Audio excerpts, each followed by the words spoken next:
And good evening and welcome to this edition of the Scanner Guys. And tonight we are talking about multicouplers and splitters. So certainly a great topic of discussion. So if you have several scanners and one really great antenna, you're going to need to tune into this show tonight.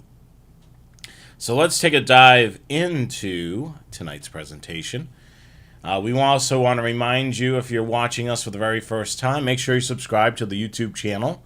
You can make sure you follow, like, and subscribe to all of our social media, Facebook, Twitter, YouTube, and Instagram at The Scanner Guys. And then definitely check out our website. We've got our blog, which you can definitely check out. Brand new to the website. I need to add more entries. We also have our store, which you could shop our swag shop. And, of course, check out our contact us and our newsletter section. So definitely check that out.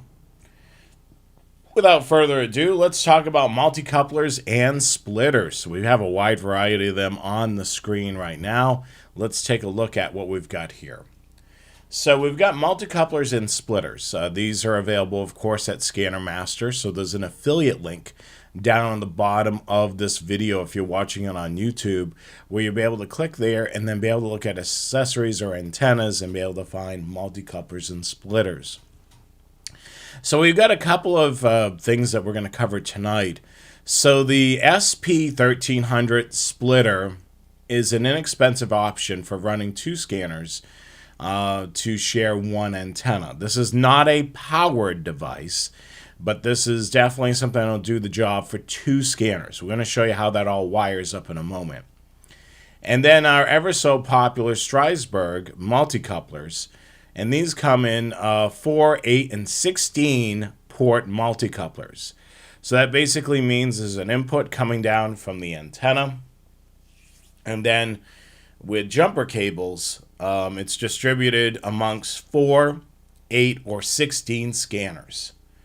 And this is a great way to be able to distribute that signal in between multiple scanners without much signal loss. So let's take a look at how the 1300 is wired up. The SP1300 combiner splitter. This is the most inexpensive option. It is not powered. So we could see there that we have two base mobile, scanner number 1 and scanner number 2. There, and then we also see the SP1300 there, and we see the coax cable from the antenna going into the input jack, and then we have output A and output B. So output A connects directly to scanner number 1, and then output B uses a short jumper cable, which will connect up to scanner number 2. Now, typically you can get these jumper cables for relatively inexpensive. And the other thing, too, is they typically come in lengths of 6 to 3 feet.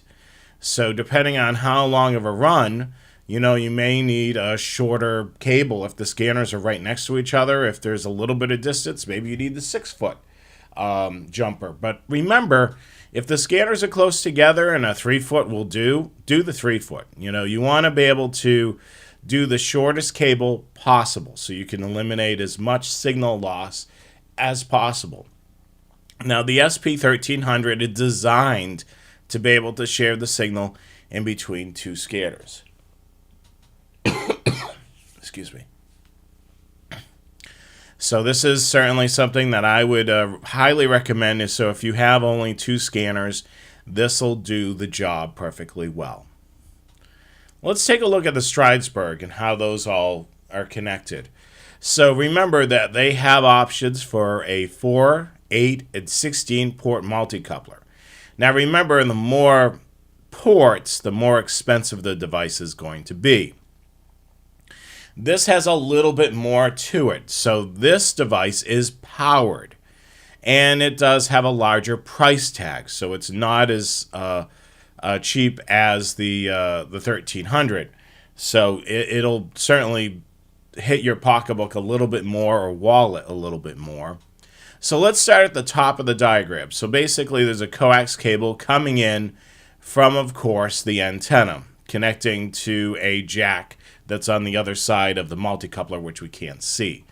And then there's an antenna input, which is a BNC female connector, where the BNC coax cable comes in, and that'll have a male connector, which has the pin. On the other side of the multicoupler, we see, in this case, 4 ports. So that means we can connect up to 4 scanners up to this multicoupler. If we look to the right of the multicoupler, there is a outlet on the side to be able to connect up a wall jack up to it. So that'll connect up to the wall wart, which has a cable that plugs into that plug there. So now we've got our multicoupler there. So it looks like we're going to be connecting up 2 scanners. In this case, so we'll select the first 2 B and C outputs that are on the right side. So we'll plug in scanner number 1 and scanner number 2. And then that means that we actually have 2 available ports. So we could connect up 2 additional scanners. Now, the great thing about this being powered, there is a preamp inside of this multicoupler. And I noticed that really helps with preventing signal loss. Now, remember, you're having to connect up a coax cable to a device, and then it's going through a connector, and then it's going through another connector, which then is connecting to a jumper, and then it's finally getting to the scanner. So that preamp is helpful for eliminating signal loss. I've also found that that preamp also improves reception a little bit. It's noticeable. If you were to take that coax cable from the antenna and connect it, in this case, directly to the rear of the SDS 100, or excuse me, 200, you would notice a little bit of a difference when it runs through the multicoupler. Just a slight difference because of that preamp inside there. So that preamp is certainly helpful for some weak signals, and of course it prevents, that signal loss going through the path that it's going to go through the multicoupler.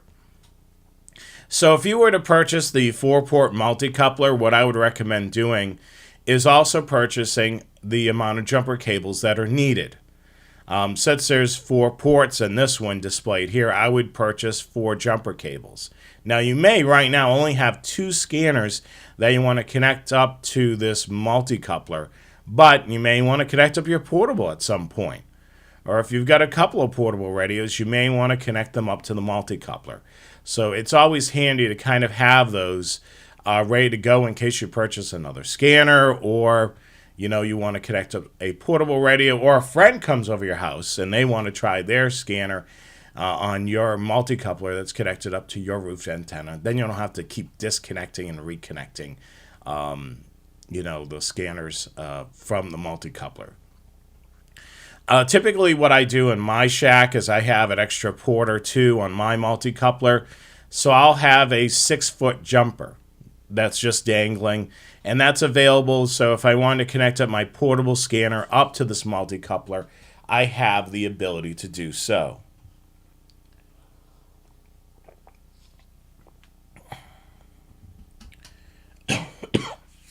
So I figured while we're talking about multicouplers, we could talk about some cables. So a lot of times people ask, what is the best cable out there? So with the scanner community, it's basically basic, better, and best. So RG58 is the old standby. This is great for short runs. Let's say, for example, you're using it as a 3 to 6 foot jumper, or maybe 25 feet of coax cable. RG58 would be okay. RG6, a little bit better. It's a better quality coax cable. You're going to experience less signal loss. Maybe you want to go anywhere from 25 to 50 feet with this cable. For longer runs, you probably want to do LMR 400, especially if you're going maybe 25 feet or beyond, and you want to eliminate signal loss as much as possible. Keep in mind with the with the increase of the coax cable quality, you're going to notice that the flexibility is a lot less with the LMR 400. So you're going to have to allow for additional curves as you're making your way, to where you need to go. So that's certainly something you need to keep in mind there. So definitely keep that in mind. Short runs definitely are good with an RG58 or an RG6. LMR 400 is certainly for those longer runs. The question here on the screen is, why would I use expensive LMR 400 versus rather cheap TV or RG58 coax cable? LMR 400 has much less signal loss than smaller, cheaper coax cables. Less loss means more signal to the scanner, so don't go cheap with the coax cable because that may defeat the purpose. Especially if you're spending, a couple $100, on an antenna, then maybe about $100 on mounting gear, and then you don't want to go cheap on the coax cable. So if you go cheap on the coax cable, you may experience signal loss through the coax cable, and it's not even worth doing the whole project. So definitely put in a really good coax cable running up to that antenna.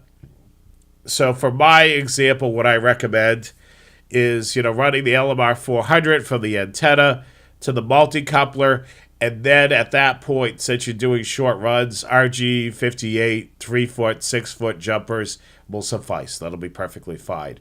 You don't want to really connect up heavy-duty coax cable to a portable radio, because that's going to put a lot of tension on that connector on a portable. So probably, the RG58 would be perfect. So some great things to keep in mind there.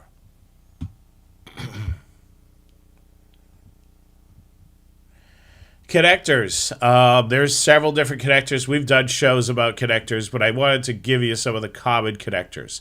All these on the screen are male connectors. As you can see, there's a pin. The pin indicates a male, and then the receiving end is the female connector. So in this case, one of the better scanner antenna connectors, the most professional level of connectors, is the end connector. Oftentimes, the antenna will have an end connector, and then you can actually purchase coax cable from Scanner Master, where it has the end connector on one end of the coax cable, and then on the other end has a B and C connector. So certainly that's handy. So typically you're going to see on the antenna side of things an end connector. Or you may see a UHF, or what's otherwise known as the PL259 connector. And this has a large pin, as you can see there. Versus the end connector, which has that smaller pin and then the shielding around it, that metal that you see around it. Then, of course, on our scanner end of things, we'll see a BNC connector, and that's a BNC male. That's on the coax cable, and then usually your scanner will have a BNC female. And that's what we call the twist and lock connector. And sometimes you'll see this on scanner antennas, an F connector. And sometimes this can be found. And then, of course, if you purchase coax cable from Lowe's or Home Depot or the Home Center, you'll usually see, coax cable with F connectors on each end. You can put a B and C to F connector on there, and that can convert the cable. As you can see, the little square in the bottom right there, you can see those connectors right there.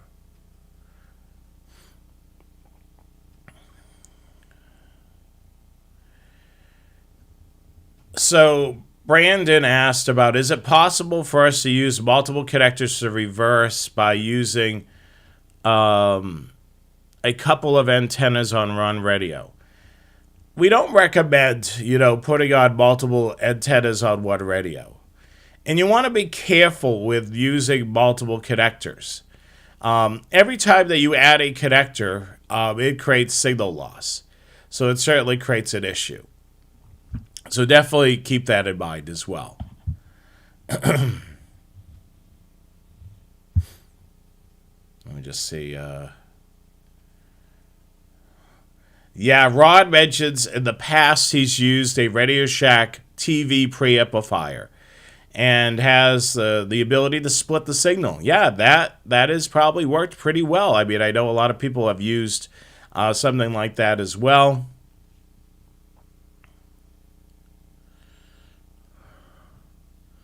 I see a lot of people checking at the beginning of the broadcast. Let me continue on with our slideshow here. So I wanted to kind of show you some antennas, and these are some that are available through Scanner Master. And we've kind of rated them basic, better, best, and then best plus. So a lot of times you're going to see a lot of scanner enthusiasts that are looking for wideband antennas. They typically look like disc cone antennas, like the Skyband base antenna. It's got the legs with the aerials going around the top there. That is a relatively inexpensive antenna. It's omnidirectional, works pretty good. A lot of other people like myself have used an antenna with a ground plane kit. So this is basically using a ground plane with an NMO mount at the top of it, and then you put on your favorite antenna. In this case, we show the example with a ground plane kit with the Comtelco mobile antenna, which works really good. And then our best base antenna is the disc cone base antenna. So the typical base, a disc cone base antenna, you see that it has an aerial at the top, and then it has the aerials going out the side, and then the spider legs at the bottom. Typically, this is a great antenna that's usually seen by many ham radio operators, and of course, it covers a wideband from 25 megahertz to 1300 megahertz, so it's ideal for most scanner enthusiasts. And the Austin Ferret comes in at Better Plus, and this is a really great antenna. It covers 8 bands, the Ferret 8. It's in a fiberglass enclosure, and it's a very tall antenna, about 8 feet tall, so you definitely need to be cautious of wind load. But it covers all the bands, works really well. I would highly recommend this. I've used this antenna before. I'm certainly a fan of it as well. That is our look at police scanner, multicouplers, and splitters. So we can see on the screen here we have the SP1300, and to the right of that is the 4-port multicoupler, and then to the right of that is the 8-port multicoupler, which you can see all the ports on the left and right of that, and then at the bottom there you see the B and C connector, which will connect up to the coax cable leading up to the box. And then we have our 16-port multicoupler, which is the cream of the crop. If you got 16 scanners, I mean, this is going to be the most expensive of the three from Stridesburg. And that actually has a receiving connector, which is an N connector versus a B and C. So it'll eliminate much signal loss, and it's a more secure connector at the base of there. And then you can see there's 8 ports on one side and then 8 ports on the other side. So those are our multicouplers. But yeah, I mean, definitely some good stuff there. Brandon also asked about T-connectors. I don't recommend doing T-connectors, as Joe Bearcat mentioned. They will have loss, but they will also work. If you're looking for something that will work, I would definitely do the SP1300, which works really well. Yes, so you always want to consider when you are doing an antenna setup. Of course, this show is just about multicouplers. We didn't talk about, putting an antenna on the outside of your home. But you definitely want to do lightning protection. There's several ways of doing that with a grounding wire. You could also put in a lightning protection in between the pathway of the antenna to your scanners. So it'll connect up to there, and then it'll shift that if it does get hit by lightning. But yes, you want to definitely do that. I mean, we do have shows where we talked about installing an antenna on the outside of your home, so definitely consult that. But yes, lightning protection is very important.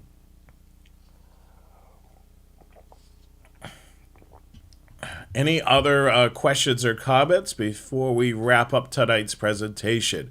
I see there's a lot of folks, from all over the country watching. Thank you so much for watching this evening. We really appreciate you guys joining in the conversation live. And as always, for our audience that's watching after it airs, we appreciate you as well.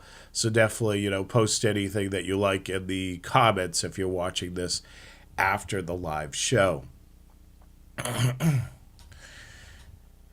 What I'll do is I'll run through a couple of slides, and then we'll return back for any final questions.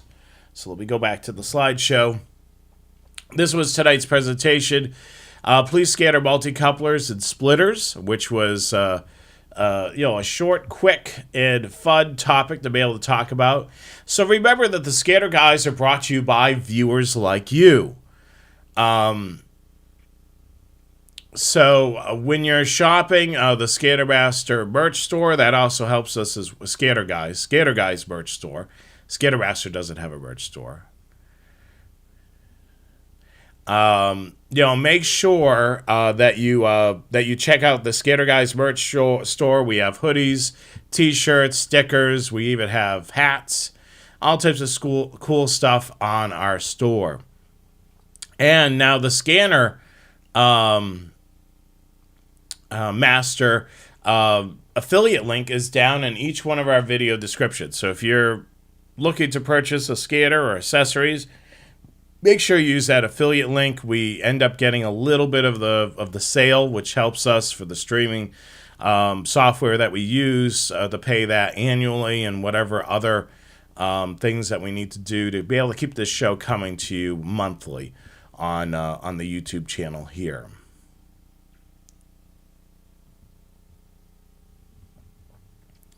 Make sure you follow our social media as well: Facebook, X, YouTube, and Instagram, The Scanner Guys. And make sure you check out our website, for the swag shop and contacting us and so forth, thescannerguyshow.com.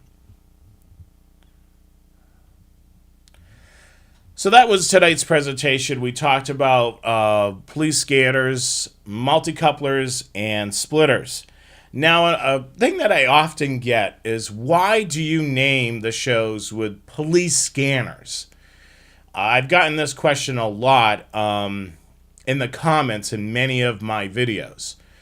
Now, for the most part, scanners are able to monitor police, fire, EMS, railroads, aviation, maritime, and a whole bunch of other things. But many people, when they Google stuff, for whatever reason, they put in police scanner, because that's what they think of. When they see one of these scanners over here, they say a police scanner. So a lot of times that's why I include in the title of some of the YouTube broadcasts, rather than putting scanner, multicouplers, and splitters, I put police scanner, multicouplers, and splitters, so it appears in search engines. Because a lot of times people that are getting involved in the hobby, when they think of a scanner, they think of, it's the police. I can listen to the police on it. But as many of you know that watch this broadcast weekly know that you can monitor a whole bunch of things besides just police and fire. So definitely keep that in mind. Thank you so much. I'm a little congested tonight, so I do apologize. I wasn't too sure if I was going to do this broadcast tonight. I was actually leaning towards not doing it, but I ended up, putting it together and being able to do it. So,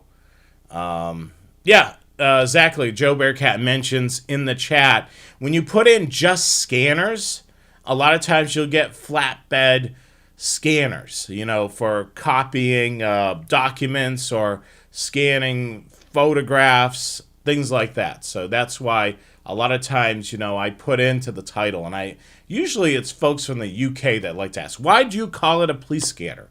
Well, that's how most people refer to it. And then, for people searching for videos on scanners, they will put in police scanner on Google and what such.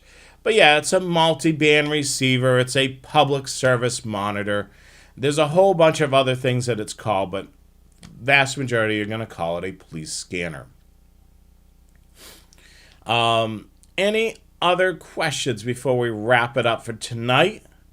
I think I've answered most of your questions. I thank you for everyone that's checked in this evening. I appreciate every one of you joining the broadcast tonight. As always, use the affiliate link for ScannerMaster if you're purchasing anything through ScannerMaster. It's located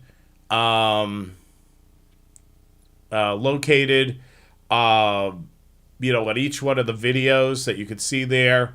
My studio is set up a little bit differently tonight. I've rearranged the bookshelves behind me. This stuff that's on the top shelf here has to do with my daytime job. So, that's just there because it has to be there because, that's part of my daytime job. But as for, this is, the scanners and stuff back there and over here. All right.